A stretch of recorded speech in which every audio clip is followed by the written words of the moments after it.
정부가 긴급재난지원금 대상자 선정 기준 원칙을 발표했습니다. 지난달을 기준으로 본인 부담 건강보험료 합산액이 하위 70%에 해당할 경우 지원 대상이 됩니다. 조성음 기자입니다. 정부가 긴급재난지원금을 받을 사람을 선정할 구체적인 기준을 밝혔습니다. 긴급재난지원금은 가구 소득을 기준으로 하위 70%를 선별해 가구 규모에 따라 지원액을 나눠주는 정책입니다. 1인 가구는 40만 원, 2인 가구는 60만 원, 3인 가구는 80만 원, 4인 가구 이상은 100만 원을 지급받습니다. 정부는 지급 대상 선정 기준을 3월 기준 본인 부담 건강보험료 합산액으로 정했는데요. 건보료를 활용하면 최신 자료를 기준으로 삼을 수 있고 대부분 국민이 건강보험에 가입돼 있기 때문입니다. 기준 금액은 건강보험 직장가입자 가구, 지역가입자 가구, 직장가입자와 지역가입자가 모두 있는 가구로 구분해 조금씩 다릅니다.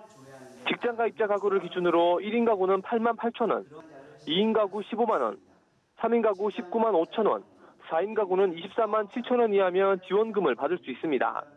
하지만 위 기준에 적용되더라도 고액자산가들은 지원 대상에서 제외됩니다. 고액자산가의 기준은 관련 공적자료 등의 추가 검토를 통해 마련할 계획입니다. 지원금은 가구 단위로 지급되며 3월 29일 기준에 세대별 주민등록표상 가구원을 적용합니다. 자신의 건보료 합산액이 궁금하신 분들은 직장가입자의 경우 월급 명세서에서 확인할 수 있고 지역가입자의 경우 건강보험 납입보지서를 통해 확인할 수 있습니다. 또 온라인으로 온 건강보험공단 홈페이지에서도 확인 가능합니다. 건강보험료를 기준으로 하면 논란이 생기는 부분도 있습니다. 코로나19로 인한 소득 변화를 제대로 반영하지 못할 가능성이 있는 겁니다. 특히 문제가 되는 건 자영업자 대부분이 속해 있는 지역가입자입니다. 지역가입자는 재작년 소득을 기준으로 건보료를 부여합니다. 즉, 재작년 소득이 많은 자영업자는 올해 소득이 감소해도 재난지원금을 받을 수 없게 됩니다. 반대로 재작년 소득이 적다면 피해가 없어도 재난지원금을 받을 수 있습니다.